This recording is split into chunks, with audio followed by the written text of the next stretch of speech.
Со 71 глас за, мнозинството во собранието ја изгласа интерпелацијата за државниот јавен обвинител Љупчо Коцевски. Претениците донесоа заклучок дека наводите во интерпелацијата се основани и тој не треба повеќе да биде на функцијата, но остана дилема дали можеби ќе се повтори ситуацијата со експредседателката на Собраниска комисија или Редаути, на која и беше изгласана интерпелација, одбиваше да си поднесе оставка.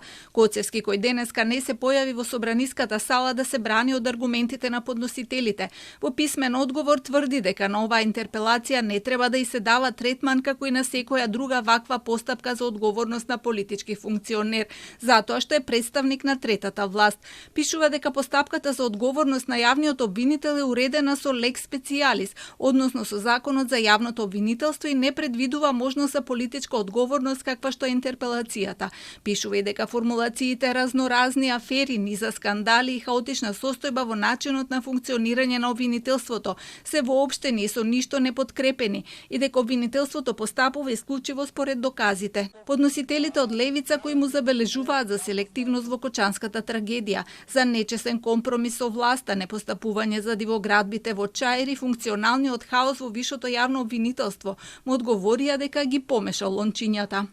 Уште на првиот час по правосуден систем на студентите по право им предаваме дека јавниот обвинител е само странка во постапката и јавниот обвинител е дел од извршната, а не од судската власт. Поради ваквата само перцепција дека тие се дел од правосудниот систем се чувствуваат и недопирливи. И од СДСМ сметаат дека оваа постапка требало да се води како што беше претходно најавено со разрешување, а не со интерпелација, се повикаа на член 63 став 3 од Законот за јавното обвинителство, каде стои дека Советот на јавни обвинители треба да даде мислење за предлогот на владата за именување и разрешување. За нив интерпелацијата не мора да има правни последици и затоа се откажа од расправа и гласање.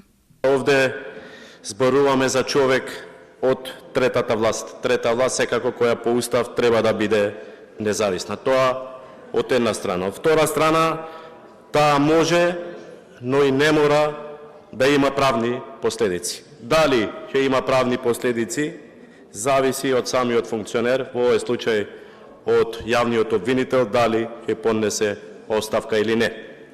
Господине јавен обвинител, од вас зависи дали после гласањето на оваа интерпелација ќе бидете со штитот или на него.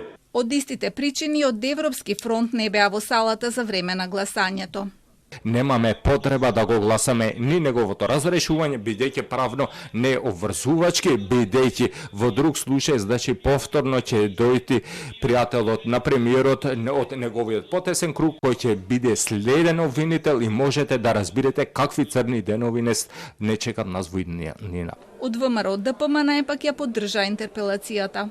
Сметаме дека дадената шанса на Љупчо Коцевски е потрошена. Поддршката што тој ја доби не ја оправда. Наместо реформа и интегритет, добивме молк и сервилност кон власта што беше поразена од народот. Нема веќе простор за компромис со неуспехот. Време е за одговорност. На прашањето дали доколку Коцевски не си поднесе оставка по интерпелацијата ќе продолжат со постапката за негово разрешување, Мицевски одговори дека првин ќе ја почекаат неговата реакција.